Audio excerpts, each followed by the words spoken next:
Welcome to Game and Going Deeper, a podcast series by the Gaiman's Brotherhood, where we talk about personal development, mental health, and sexuality. We are your hosts. Michael Diorio is a life and wellness coach specializing in sexuality, relationships, and self-confidence. Reno Johnson is a spiritual life, love, and business coach. And I am Matt Lansedal, a counselor and facilitator specializing in healing and empowerment. So we each have our own private practice, and in this podcast, we are sharing all of our best stuff. So today we're talking about self-compassion. It's a very yummy topic. And I think most of us as human beings need to learn how to master this fine art of being kind to ourselves. So the questions we're going to be exploring are, what does self-compassion mean to you? What gets in the way of you having compassion for yourself? And how do you practice self-compassion? We will continue these discussions as usual on the last Thursday of every month in the Gaiman's Brotherhood Zoom Hangout, where you will have a chance to share your own experiences. The podcast and YouTube channel are listener and viewer supported. If you enjoy what we're creating, you can support us by making a donation to the show using the link in the show notes. You can also subscribe to the early access option on Apple Podcasts, listen ad-free, and gain early access to episodes. All your support helps us to continue making content for you and supporting our community. And we do thank you in advance for that. And lastly, if you're looking to accelerate your personal development journey, check out our coaching collection. So you can learn how to heal and empower yourself at your own pace by getting instant access to 45 plus premium personal development coaching videos created by us, as well as our Healing Your Shame and Building Better Relationships courses. So you can head over to gaymengoingdeeper.com for more info on that. All right, self-compassion. This is, I'll just, be very transparent. This is something that I still struggle with. It's been something I've struggled with my whole life. From my perspective, it is the opposite of shame. Self-compassion, like shame is about self-animosity and really not liking ourselves, feeling like there's something wrong with us. And then self-compassion is what we use to actually anecdote the shame. So I just see it simply as the ability to be kind to ourselves. It's the practice of self-kindness. And like I said, most people struggle with this when it comes to directing the compassion inward. But I think a lot of people are really good at this outwardly, having compassion for other people. So I want to just start there, because I think sometimes it's a big jump going from, compassion to having compassion for ourselves. I think a lot of people can relate to compassion, just what that means. So I see compassion as a set of things, and I'll read them out to you here. So compassion for another involves deep empathy, taking action to help somebody. I see empathy and compassion differently in that sense. Empathy is we're with somebody in the experience, and then compassion is more that we are doing something to help somebody, right? When we're in a state of compassion, we're more compelled to want to take action to help alleviate this person's suffering. There's a strong desire in compassion to ease another's distress or pain. We're hearing and we're seeing them. So we're showing them that their pain is known to us and ensuring they feel supported in their suffering.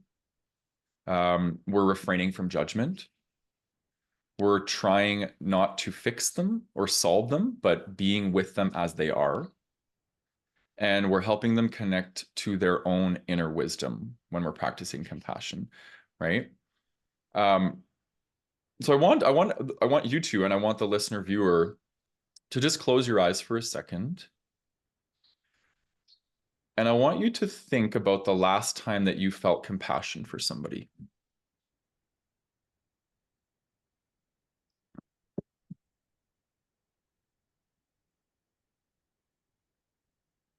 And I want you to just feel into that. Feel into what it feels like to have compassion for this person.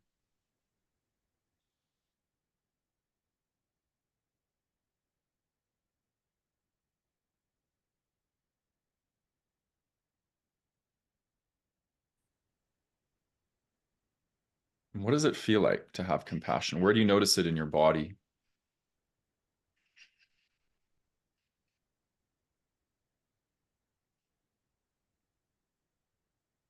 And I want you just to recognize and see if you've ever had this feeling towards yourself.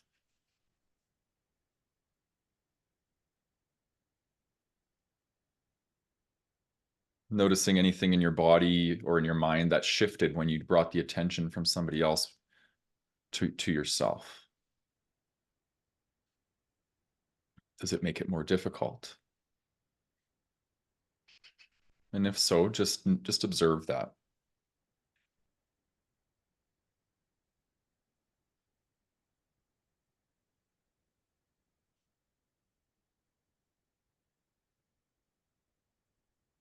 So you can open your eyes and just come back to the experience with the three of us. And I think that was important to do because I think I want people to be able to be in that embodied experience of what compassion feels like, and to be able to just to be able to recognize and see, is there any sort of resistance to being able to apply that same sort of compassion to myself?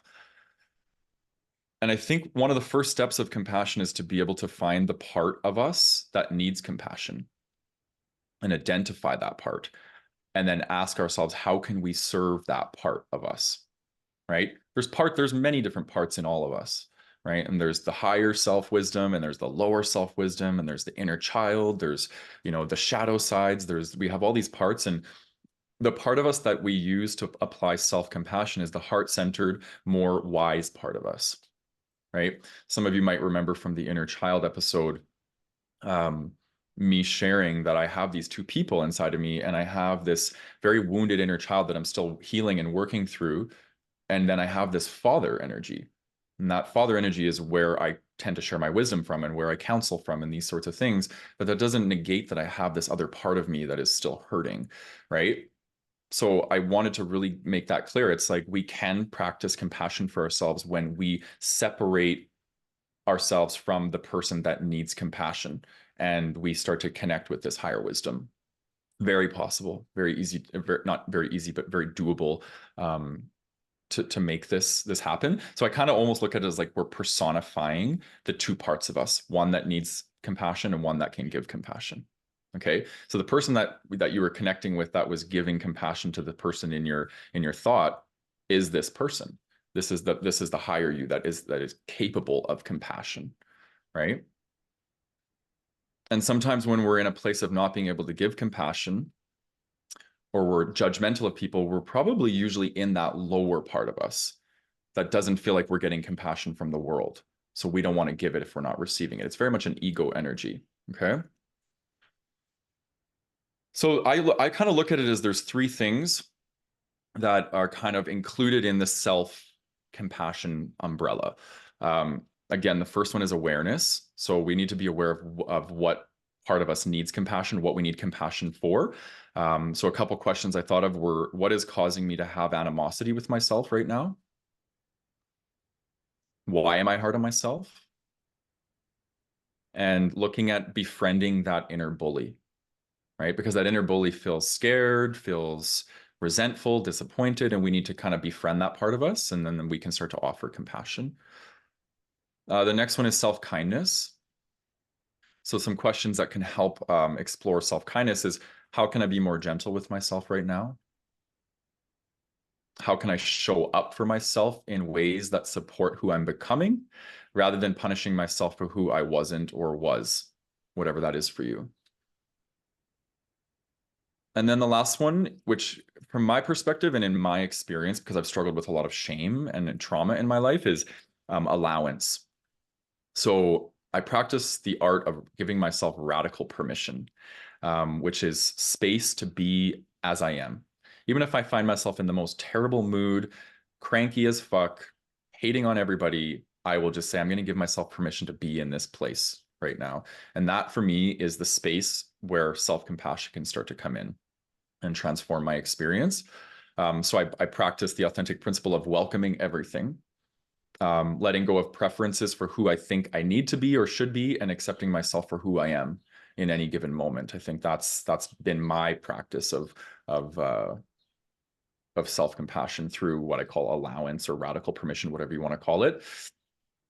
And I would be remiss if I did not mention shadow work when talking about self-compassion, because through shadow work, we actually meet the parts of us that we feel that we've rejected, split from, that we don't like about ourselves. And when we start to integrate those parts, it makes it easier to find compassion, kindness, love for ourselves. So shadow work's been a big part of my journey as well, which we can talk a bit more about throughout the episode.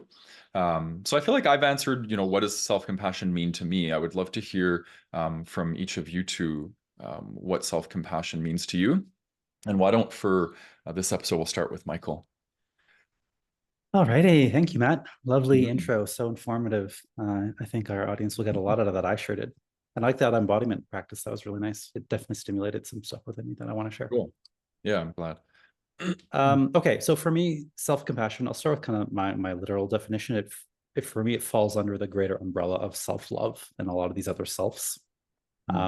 Specifically, it is the subset of self-love that is about tending to my emotional pain and suffering.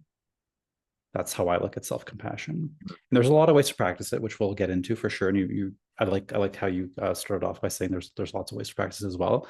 Like that's the fun part, I think, for our viewers and listeners is if you're not sure what self-compassion looks like and means, we're going to give you a lot of tips today on how to do that. But for me, it's the practice of treating myself, so much what you had said, with the exact same kindness, care, and understanding as I would for my best friend, as any loved one, even my pet, if they were in emotional pain or suffering. And that, again, can be a lot of different things. It could be validating your feelings. It could be comforting yourself or providing yourself with soothing, right? Like you had said, I'm going to give myself permission to feel this way. I'm going to welcome everything. These are all wonderful ways to practice self-compassion. I don't know if you guys know who Kristen Neff is, but she has a lot of work on this. And her model of self-compassion is one that I love and I use a lot with my clients when I'm teaching them the skill set. But it's basically, she says that there's, the internal yin model of self-compassion, which is inwards. It's taking care of your own emotional needs, soothing yourself, calming yourself down when you're in emotional pain and struggle, validating yourself. And then there's the yang side of self-compassion, which is kind of like more of the doing, which is a bit more actionable. So protecting yourself from your own pain and from others, providing for yourself, giving yourself what you need, even motivating yourself, being your own cheerleader, that kind of thing. So those are the models that I like to look at for self-compassion. I'm excited to get into more so personally how we practiced it, which we can get into a bit later. But yeah, that's me. How about you, Reno? Thanks, Michael. Yeah, thank you. Juicy topic. I think for me, what came up around self-compassion was, well, first and foremost, this idea of being with. And I really like what I feel in my body. And Matt, thank you so much for inviting us earlier to connect to the body, to take that moment to really connect to the body and to connect to our experience, because to me, that epitomizes the practice of self-compassion. That is a foundational piece of the practice of self-compassion. One's capacity to be with themselves, to be with what is, to be present in the moment. And as I was reflecting on this question, there were a few components that I looked at when it came to self-compassion. There's meeting, greeting, being, and then responding and regulating. So to be human is to experience. And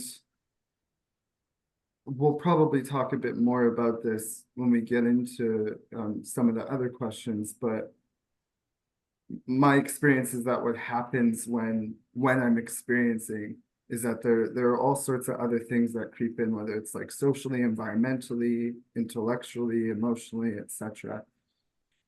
And when that's happening, not only does that contribute to my experience, but it can also deter from it. And so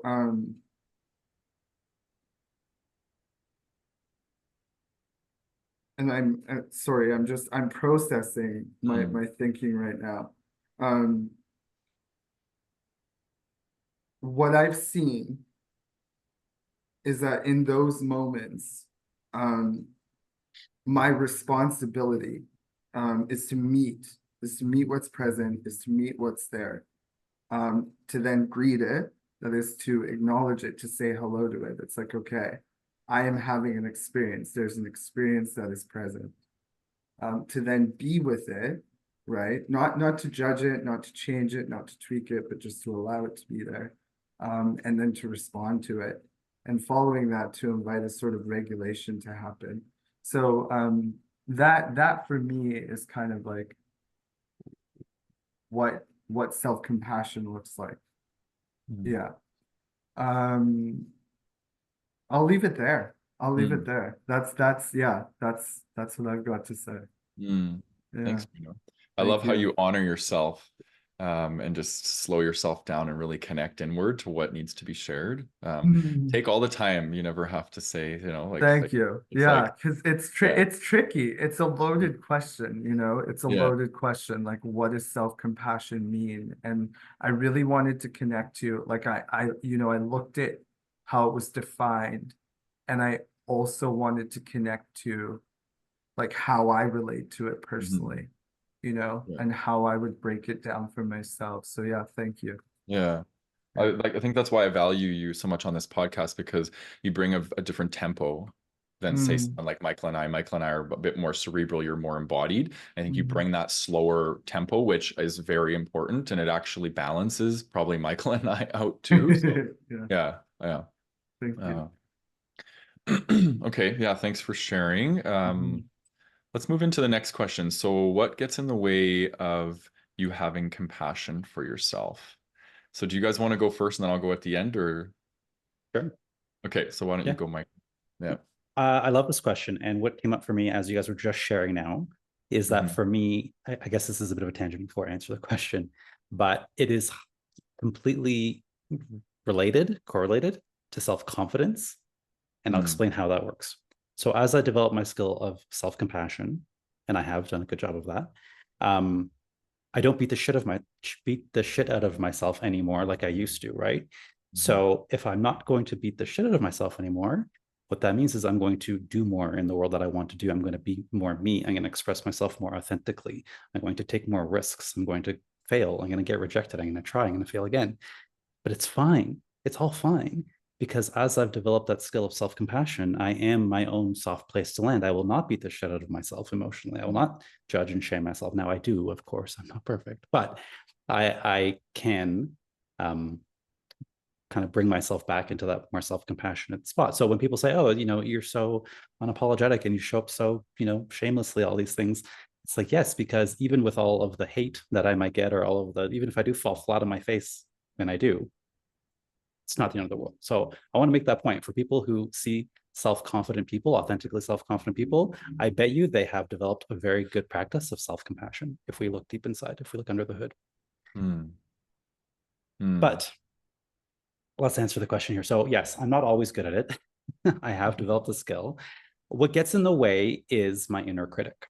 Absolutely. I have a very loud, as we've talked about before, inner critic. He is nasty. He is mean. He's got a sharp tongue. And he just, what he does sometimes is like, he kind of just like, I'm going about my day, like, oh, that's a nice tree. Oh, that's a nice dog. Or, oh, we got to do this today. And then like, you're such a shithead. And then just just sneaks in there. I'm like, what the fuck was that? Who was that? I just said that. So I have this deep inner critic, and he gets in the way. I've learned to love him. I've learned to have some compassion for him because I know why he's there, and I know what he's trying to do, even though he's a bit misguided in his actions. But yeah, I would say that my inner world is a balance of this, self-compassionate, nurturing, comforting, soothing version of me, inner voice rather, and then this more critical one, a more judgmental one. And so that one wants to beat me up. So if I'm feeling any kind of emotional pain, whatever that may be, whether it's rejection or failure or self-doubt, shame, he kind of wants to pile it on me, like just kind of like just sinking in it. That's what it feels to me. So when we did that embodiment, and I thought of like what shame feels like, it's this like slow sinking feeling, and then compassion is this more expansive feeling. And that, like, even my body just changes. Like my chest lifts up versus contracting, right? Hmm. So that's the biggest obstacle for me, and learning to maintain that attainment. And I will say this, it's not about getting rid of that voice. It really isn't. Everyone has it, I think. Everyone that I've talked to, if you study the most successful people, the happiest people, they all have that voice. It's really how they relate with it and how they talk back to it if they have to talk back to it. Sometimes it is kind of advocating for yourself against that voice and saying, hey, listen, like enough. We're not doing that right now. I will say that to myself. Like I will actually out loud say, okay, enough of that. Like when I'm going down the spiral, the shame spiral. Mm-hmm. Or sometimes it's meeting yourself where you are and giving yourself permission to be angry or giving yourself permission to be frustrated or whatever it is that is. Yeah. So yeah, I think learning to talk back to that voice has been the greatest lesson, and still my biggest obstacle, because he is very loud and he is very pushy. Hmm. I have a question for you. Yeah. What do you think this inner critic in you needs? Yeah, he needs safety. He needs love. He's afraid at the end of the day. I've done a lot of work with him. He's afraid, and he's trying to protect me. He's trying to protect me from getting hurt. He's trying to protect me from everything that I'm, with one part of my brain, wanting, like vulnerability, for example, right? If I want to be vulnerable and I want to connect, I need to put myself out there and take that risk. But this inner critic will show up and be like, no, no, no, no, no. We got to protect you, honey. We can't do that. He doesn't call me honey. We got to protect you. And then he'll kind of prevent me from being vulnerable, or maybe he'll show up with more of a wall, an emotional wall. Yeah. Yeah. Thanks for sharing that. I relate to what you're sharing. Yeah. Yeah. What How about about you, for Reno? yourself, Reno? Yeah. Yeah. So I want to take a moment. I want to take a moment because when I was answering the first question, I noticed and I've shared this in previous episodes. I like to take notes and to prepare for these conversations. And simultaneously, what I understand about myself is that, like, when I speak from the heart, I do really well. And so I had to practice compassion in that moment, because I noticed that I lost my train of thought, and then I started feeling all kinds of nervousness and judgment about that, like, oh no, I messed up. And there was a moment, and you witnessed it, where I took time to slow down and to tune into my body and the experience of anxiousness that I was having, and just noticing the judgment and the oh shit that was happening and letting it be there. And then just finding my way back to center and to what I wanted to communicate. So that was an example of, of a compassionate moment. As far as what gets in the way of me having compassion for myself, there are things like assumption, comparison, judgment, perfection, shame, guilt, memory, trauma, and then environment. And the environment piece can either hinder compassion, or it can enhance it. And it really depends on the sort of environment I'm exposing myself to, right? And I'm in the practice of, to the best of my ability, creating an environment that supports compassion and is compassionate. Whether that's my relationships or the content I'm consuming, or the conversations that I'm engaged in, and the relationships I'm cultivating, even my physical space. What I find gets in the way of compassion the most for me is probably, I'm going to say it's perfection. I'm going to say it's perfection. That's a big one. I really sort of pride and perfection even. I would say I really pride myself on being, well spoken and well put together, and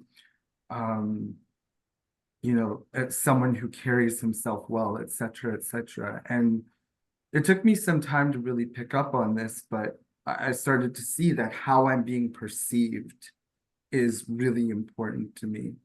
And when I am not living up to those standards that I have created and or internalized, I can be a real asshole to myself. I can be real terrible toward myself. in a way that I wouldn't be toward my child if I had one, for example, you know. Mm. Um, I'm not always so great at giving myself the same grace that I would give somebody that I loved, somebody that I cared about, somebody that I was guiding or supporting. So I would say that and that list of things that I just mentioned are what gets in the way of me having compassion for myself. Yeah, yeah, Mm.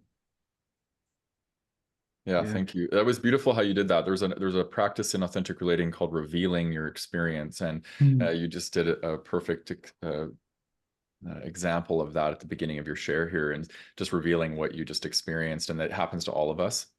Happened to me yesterday. It happens in client sessions. Like, I always lose my train of thought, it seems, especially the last few Mm. years. I've had a lot on my mind. So yeah, thank you for that, because it gives us space, because that's an anxiety I bring into all of these meetings, and especially when, like, on here or when I'm on lives and things like that. Like, what if I lose my train of thought and I forget what I'm talking about? It's a huge anxiety of mine. So you just gave me space to let go of that, a little bit of that fear, right? Because if it happens to me, it's like, it's okay, right? That's So beautiful. Yeah. yeah. And you held, like, what I love about this space and what you just said, and even the way you responded and met what was happening for me, like, to me, that is an example of compassion. You know, Mm, you extended compassion to me, and yeah. this is a compassionate space. So thank you. Yeah. Yeah. Yeah, you're welcome. And I think that's why empathy, I think, is the birthplace of compassion, because it's like, I see you. I felt what you're feeling. So I want to step forward and I want to help you not feel that, right? Like, I think it's great. So yeah, I could almost just say second to what both of you guys said. We have a very, shared similar experience. Um, a lot of things are coming through even in this. I remember my very first memory, like very first memory, okay, not just shameful memory. My very first memory was I was about probably 4 or 5 years old. I remember being in the garage in my house, and I walked up to my dad and I pulled my pants down and I had a boner. And I was like, Dad, like, something's happening. What's going on here? And he started laughing so hard. And he's like, oh, go ask your mom. Go ask your mom. So I, like, run to ask my mom. She starts laughing. And poor me, I'm like in this state of shame, thinking they're laughing at me and that there's something wrong with me. So it totally, my very, very first experiences in my life were around shame. And then as soon as I started to realize I was gay, which was around that same time, maybe 5, 6 years old, I started to internalize shame. There's something wrong with me. So for sure, it's shame. That's the thing that gets in the way of having compassion for myself. But now it's actually ego, which would probably be an extension of inner critic, or inner critic being an extension of ego. It's trying to protect me. And my ego has all these mechanisms that it's built to try and protect me, which is things like perfectionism. Don't be seen in anything other than perfect, right? So where's the space for making mistakes? Where's the space for having compassion for yourself if you're always perfect, right? So my ego would be the biggest one for sure. It's the culprit that doesn't allow me to have compassion for myself, and I'm really learning how to soften my ego. The last few years, probably 4 years, I've been humbled. I've eaten a lot of humble pie, and it's been very painful, but it's been a part of my liberation. And I think we practice compassion for ourselves from a place of humility, realizing that we are messy, and the human experience is messy as fuck, right? And when we can recognize that, it's easier for us to have compassion for ourselves. And that's kind of where I'm at right now in my life. And um, it's beautiful, but it can be very painful. Um, and then through a lot of the shame that I experienced in my life and a lot of the trauma, I developed core wounds or self-limiting beliefs. And I think these ones are really big. And I want to read some of them off here for you guys, because a lot, well, not a lot, I would say every single human being on this planet carries these in our subconscious. Not all of them. We might only have one of the ones that I'm going to list, or we might have 10, or we might have 15. But these are the most common core beliefs, or self-limiting core beliefs or core wounds that we carry. I'll just read them out to you guys. So, I am not enough. I am abandoned or alone. I am unloved. I am bad. I am weak. I am unsafe. I am stupid. I am unworthy. I am helpless. I am unseen or unheard. I don't matter.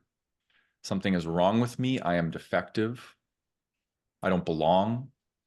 I am disliked or I am excluded. I am unimportant. I am disconnected. I am or will be betrayed. I am disrespected. I am rejected. I am trapped or stuck. And I am powerless or have no control. So when I started doing core wound work or subconscious belief reprogramming, I started out with about 15 of those. Okay. So I carried a lot of these in my subconscious, and I had to create that bridge in between my subconscious and my conscious to do this work, because the conscious mind will tell us through ego that we don't have any of those. So people even listening, you might be like, oh, I don't have any of those, because we don't want to have any of those. So of course our ego is going to come in and protect us. But when we start to connect with the subconscious and observe our behavior and our emotions, we start to actually connect with some of these core wounds. So for me, again, it just plays into how ego really protects us in an adaptive way until it becomes maladaptive, because ego is the thing that doesn't allow us to actually heal, right? So that's been a big part of my journey, is really connecting with my ego, befriending it, working with it, and then it becomes more flexible, and then it allows me to start to have compassion for myself. Yeah, and then one of the other ones would probably be over focusing on other people, because having compassion for myself, I'm really good at having compassion for other people, probably too good at having compassion for other people that it leads me astray sometimes.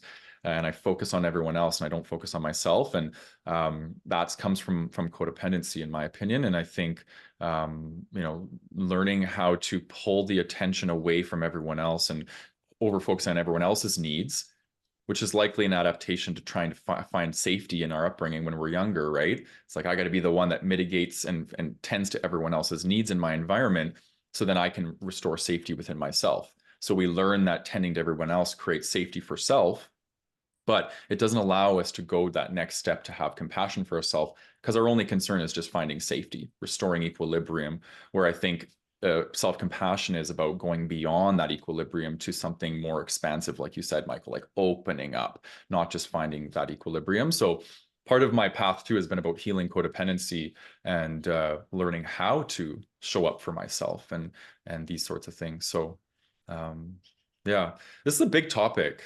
It's so alive for me right now too in my life. Like I'm really learning this in a big way. Yeah, it's powerful shit. Have we done this topic before?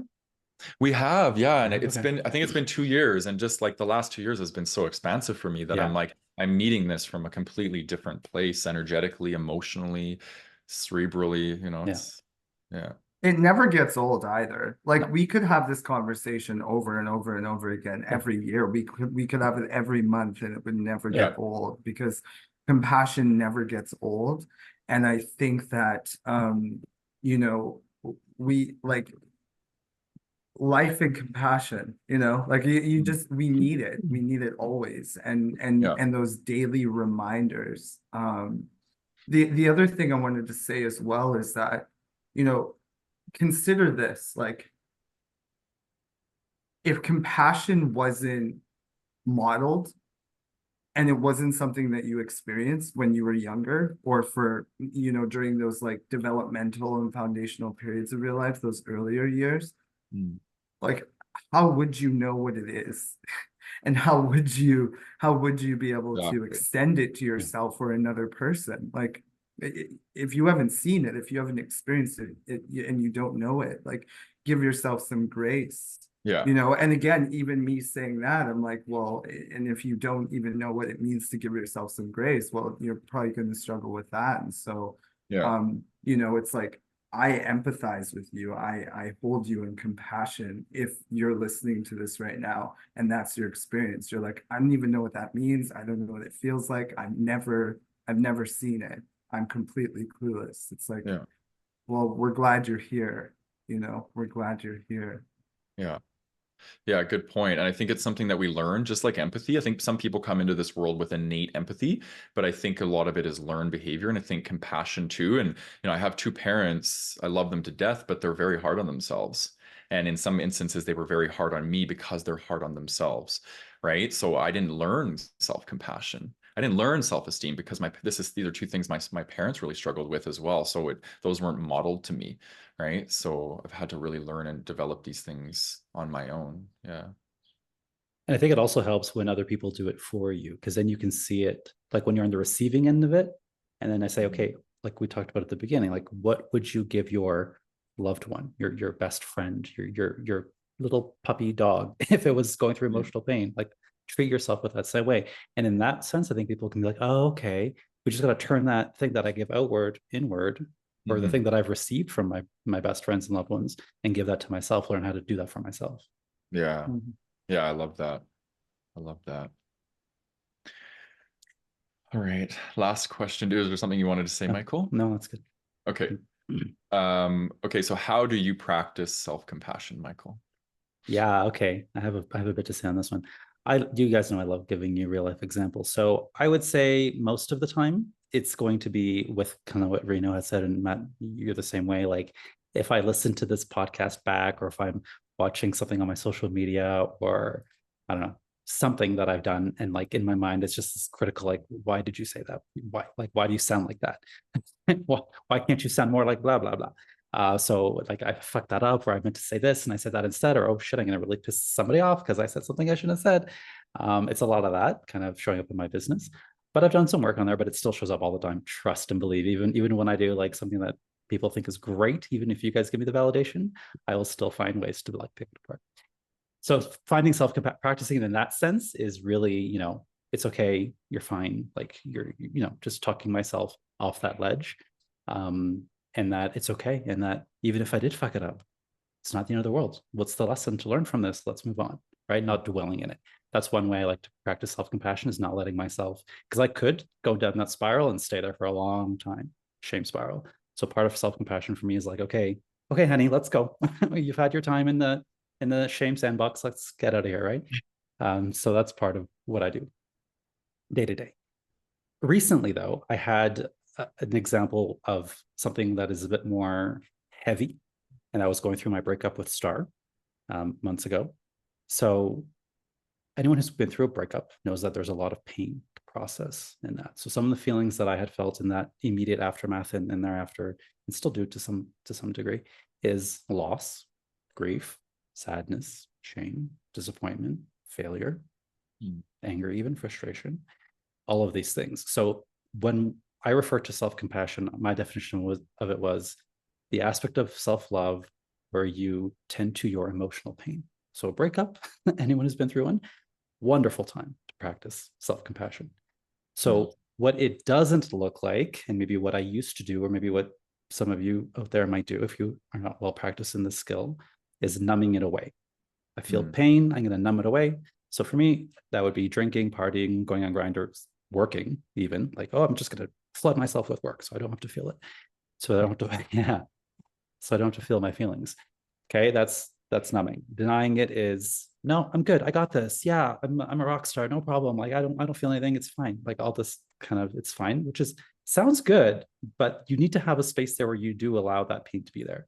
And then the other side of it for me would be like judging myself. Again, that's that inner critic of me, which is, why do you feel this way? Why are you still sad about this? Like, you get over this already. Why are you still there? It's very judgmental.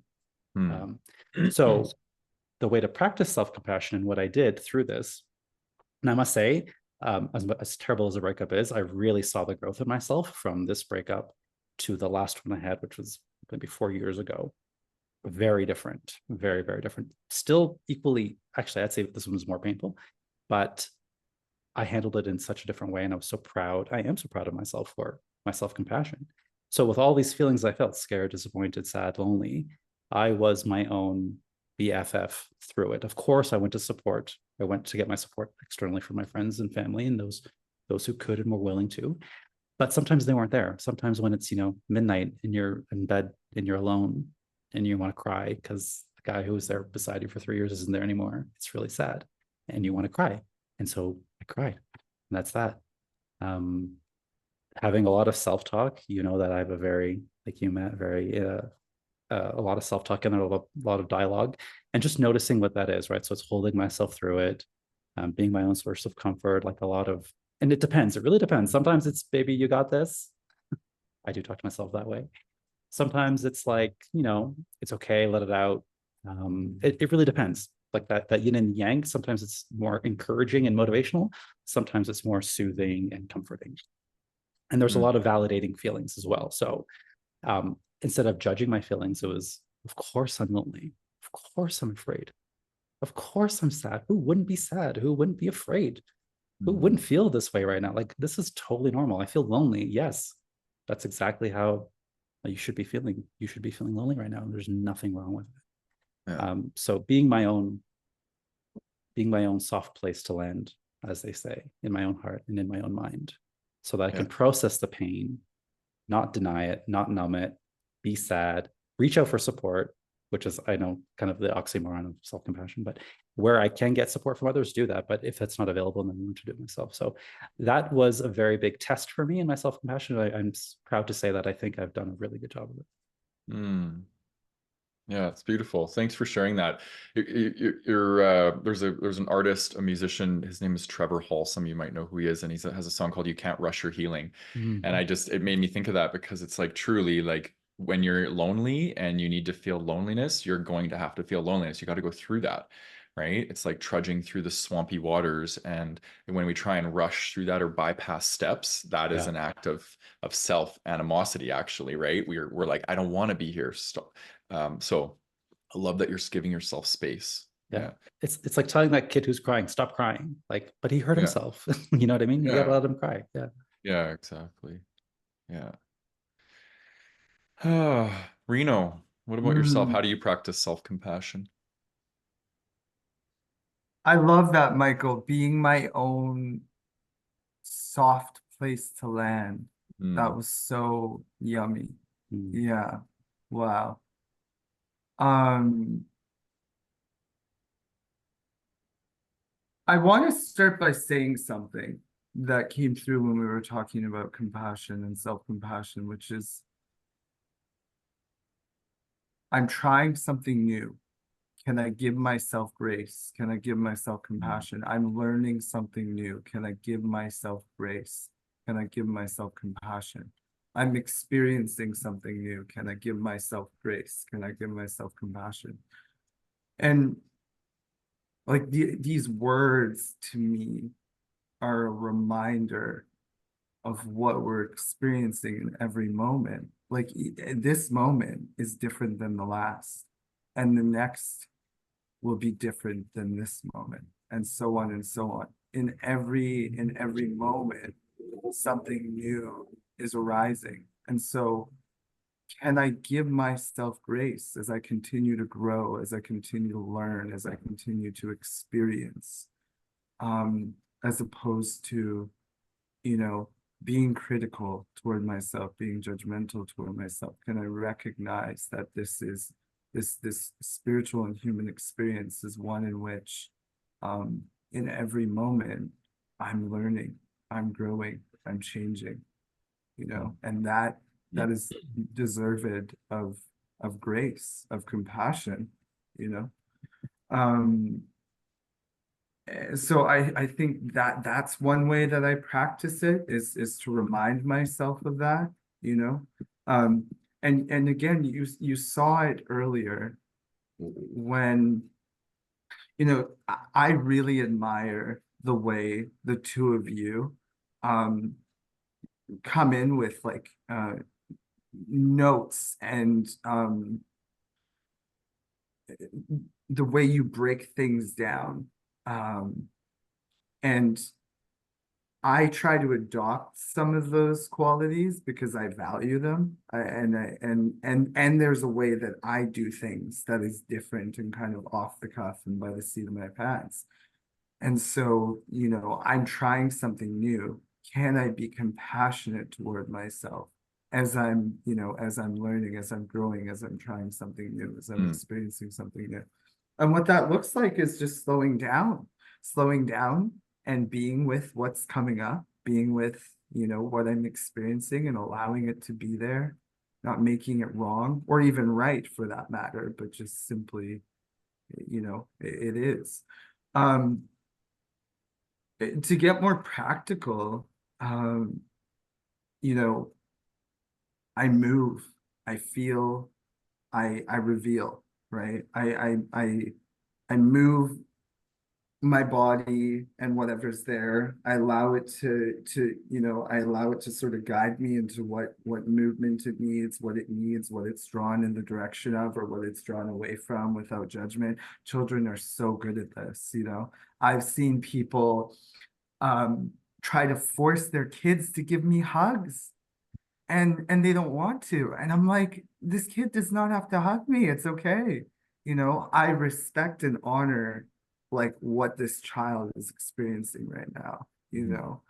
um so yeah, like a big part of self-compassion as a practice for me is like honoring what's present and not judging it, letting it be there, feeling it, and then also speaking it into the world. You know, this is what I'm experiencing in this moment. I think that that's huge.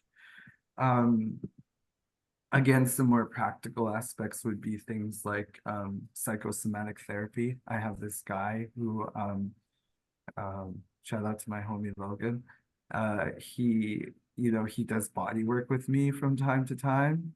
And it's such a beautiful space because whatever comes up, comes up. I'll just share this real quick. I was on a table, a massage table, dry heaving into a pail in front of this person. And in my mind, I'm like, gosh, I am probably so unattractive right now. Like that was the thought I was having. Like I probably look so not sexy right now. It's like, who cares, dude? You're processing, you know? And he was such a space for that. I didn't feel an ounce of judgment. It was complete compassion as my body is doing all of these weird things and these sounds are coming out of me. And I'm like, what is this? You know? I felt no judgment, no shame in his space, you know? So, um, trauma therapy, meditation, beautiful practice of being with what is, yoga, spending time in nature, and taking social and digital breaks. That's a big one. You know, that's a big one. I feel like taking social and digital breaks is like is a compassion practice in my opinion, because my gosh, there's just so much sometimes and I'm like, okay, give me a minute, give me a minute. So yeah, I'd say that's my answer to that question. And then lastly, just like safe space, you know, safe space. What is that? Where is that for you? And can you cultivate that externally and also internally? You know, what does that look like? What does that feel like? Yeah. Thanks, Reno. Mhm. I related to what you shared about your experience with Logan. It's like you don't want to be seen at your worst, right? I have like, and that's part of maybe one of my beliefs. Maybe it comes from the core wound of I am defective or something is wrong with me.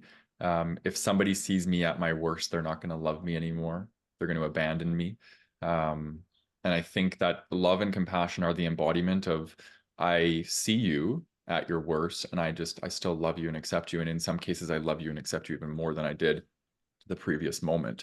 You know, I think that's what I'm striving for in this life, is to see someone in their complete messiness and be able just to say, you know what, it's okay, I love you still. You know what I mean? Especially romantically. It's easy to do that with clients or even some family members, but when it comes to romantic relationships, that's a tough one. So, which is actually a good segue into my share. The two areas I've been having to practice a lot of self-compassion in my life in the last few years is that. So struggling in relationships. And I carry some shame around that because I teach people how to have healthy relationships and I'm really fucking good at it. But I still struggle in my own relationships. I carry a lot of fear and bring a lot of fear into my relationships. As people know, if they've listened to my shares in previous episodes, I have more of a fearful avoidant or a disorganized attachment style. So it's very much about fear. There's a lot of fear that I bring into my relationships. And so I'm learning how to move towards love and feel safer in my nervous system doing so. And I'm negotiating constantly between feeling anxious and feeling avoidant, and I'm dancing and I'm always confused and it's exhausting. So I'm like finding that I have to really meet myself with a lot of compassion right now, because it's through the co-regulation and through the relationships that I'm actually healing, but I'm terrified to go into them. So it's like, can I have compassion while I'm over here? And can I have compassion while I'm in the container that I'm of the people that I'm relating with? And it's been big, you know. And then in the last few years, I've been struggling with depression, and it's been very heavy. Just everything in life has felt very heavy for the last few years, and I haven't been able to do. And for those of you that know me, doing is my medicine. It's I love being productive. I love achieving these sorts of things, but it's, you know, in some cases it's egoic, it's perfectionistic. So I've been learning how to find worth and compassion for myself in being, right? And being's been a big thing. So I've been napping. And previously in my life, napping was laziness, so I would never do it, right? So there's a lot of these things that I'm learning how to just let myself be. And it's helping. It really is. It's helping heal me, really, at the end of the day. Um, I love what you said, Reno, too, about beginner's mindset. That's what I call it, but just letting yourself be a beginner. So I'm learning guitar right now. I'm new, fairly new to singing, more so publicly.